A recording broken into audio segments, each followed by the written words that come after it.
नमस्कार मित्रांनो, मी योगेश माने इग्नाइट अकॅडमीमध्ये तुमचं सर्वांचं स्वागत करतो. मित्रो, काही दिवसापूर्वी मी 2 व्हिडिओ घेऊन आलो होतो पॉलिटेक्निक लेक्चरर बद्दलचे. तर त्यामध्ये बऱ्याच विद्यार्थ्यांचे असे कमेंट्स होते, काहींचे मेसेजेस होते की सर याची इलिजिबिलिटी काय असेल. मनानं उगाच काही गेस लावू नका, इलिजिबिलिटीसाठी मी सेपरेट व्हिडिओ घेऊन येईल म्हटलं होतं आणि तसा हा व्हिडिओ मी घेऊन आलो. Civil, electrical, mechanical, computer science, electronics, मग कुठलीही फील्ड असो, केमिकल असो, सर्वांचं इलिजिबिलिटी क्रायटेरिया सेम राहील, फक्त रिलिव्हंट ब्रांचमध्ये. ओके, तर ही ॲडव्हर्टाइजमेंट लगेच येणार आहे का बघा, याची एक कोर्ट केस चालू आहे. जे व्हिजिटिंग फॅकल्टी आहेत ते त्यांचं म्हणणं काय होतं की आम्हाला परमनंट करून टाका, हे त्यांचं होतं, त्यासाठीची ती केस आहे.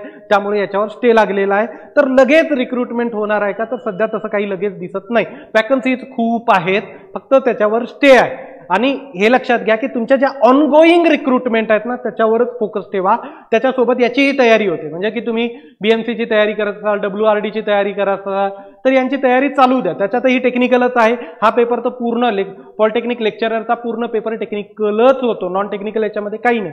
त्यामुळे त्या रिक्रुटमेंट सोबत याचीही तयारी होईल. ओके, फोकसिव्ह. हां, जे लोक ऑलरेडी आता जॉबला लागले, जसं ITI इन्स्ट्रक्टर काही जण झालेत, काही जण महाजनकोमध्ये लागले, काही डिस्कॉममध्ये लागले, ट्रान्सकोमध्ये लागले आणि त्यांना याच्यात इंटरेस्ट असेल तर तुम्ही तुमची तयारी चालू ठेवा. म्हणजे जो टेक्निकल पोर्शन आहे तुमचा जॉबला लागला म्हणून विसरू नका, मध्ये मध्ये रिवाईज करत जा. आपल्याही काही सेपरेट कोर्सेस पण आहेत टेक्निकलचे, त्याचा पण तुम्ही वापर करू शकता. आता सर्वात महत्त्वाचं काय की याची इलिजिबिलिटी काय.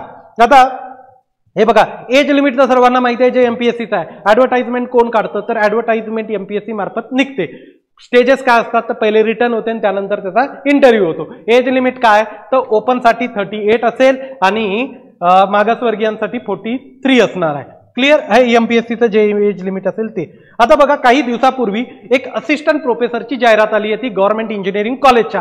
त्याचं एज्युकेशनल क्वालिफिकेशन काय होतं समजून घ्या. काही लोकांचे कमेंट्स आले होते ना की सर MTech लागतं का, एक्सपिरियन्स लागतो का. तर assistant professor government engineering college यांचं काय होतं बघा, BE BTech, BS, ME MTech.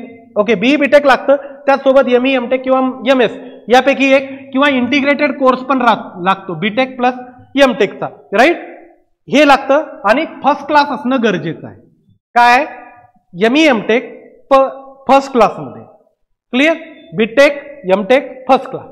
हे असिस्टंट प्रोफेसर गव्हर्नमेंट इंजिनिअरिंग कॉलेजचं क्वालिफिकेशन होतं. PhD was not mandatory, right. आणि ऍड जुनी नाहीये, 2023चीच ऍड आहे, आणखीन एक्झाम झालेली नाही, त्याचे काय पुढे अपडेट फार आलेले नाही. पण PhD लागत होतं का, नाही. ते असोसिएटला लागत होतं आणि प्रोफेसरला लागत होतं. ना एक्सपिरियन्स लागत होता ना PhD लागत होते, फक्त MTech आणि BTech फर्स्ट क्लास. क्लिअर. आता आपली जी पॉलिटेक्निक लेक्चररची ॲडव्हर्टाइजमेंट आहे, याच्या अगोदर कधी आली, 17-18 मध्ये एक होती आणि फार एक जुनी होती, 2013ला आलेली, राईट. त्यानंतर मध्ये 2013ला जे ॲडव्हर्टाइजमेंट आली होती त्याच्यामध्ये बऱ्याचशा वॅकन्सीज होत्या, ती बरेच लांब चालली, जवळपास 16 पर्यंत त्याची प्रोसिजर चालतच राहील, राईट. पहिले उशीर पण व्हायचा. त्यानंतर 2018ला 17ला का 18ला एक आलेली होती प्रोडक्शनची आणि अप्लाइड मेकॅनिक्सची. क्लिअर. याच्याही मध्ये तुमचं एज्युकेशनल क्वालिफिकेशन काय दिलेलं होतं, BE किंवा BTech आणि फर्स्ट क्लास होतं. काय होतं, फर्स्ट क्लास होतं. हे असणं मॅन्डेटरी आहे तुम्हाला, फर्स्ट क्लास. ओके, एक्सपिरियन्सचं काहीही गरज नाही. बरेच लोकांचं आहे ना सर एक्सपिरियन्स लागतो का, हे लागतो का, काही नाही.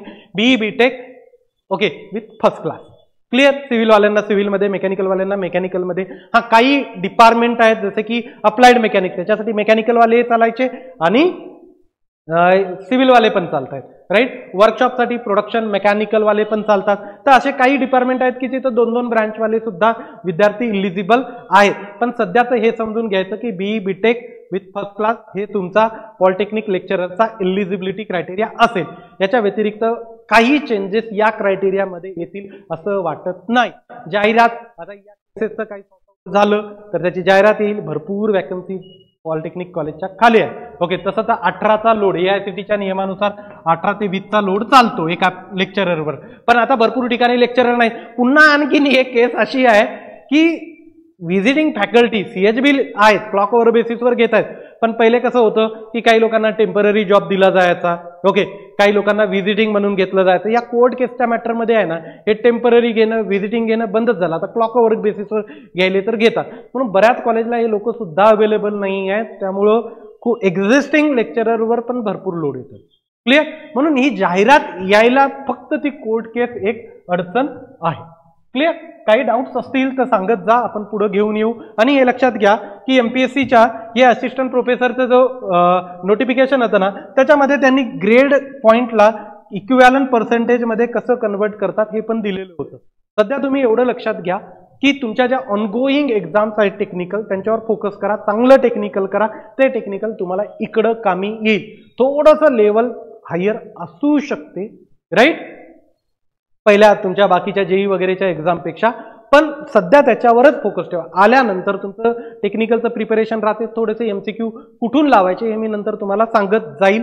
बाकीचे सिलेबस वगैरे सुद्धा डिस्कस मी करत जाईल, याचे अपडेट मी तुम्हाला टाइम टू टाइम देत जाईल. पण उगा डायव्हर्ट होऊन याच्याकडेच पूर्णपणे फोकस करू नका. ऑनगोईंग प्रोसेस रिक्रुटमेंटवर तुमचा पूर्ण फोकस असू द्या. मी इथं थांबतो. Thank you so much guys for listening me. Thank you so much.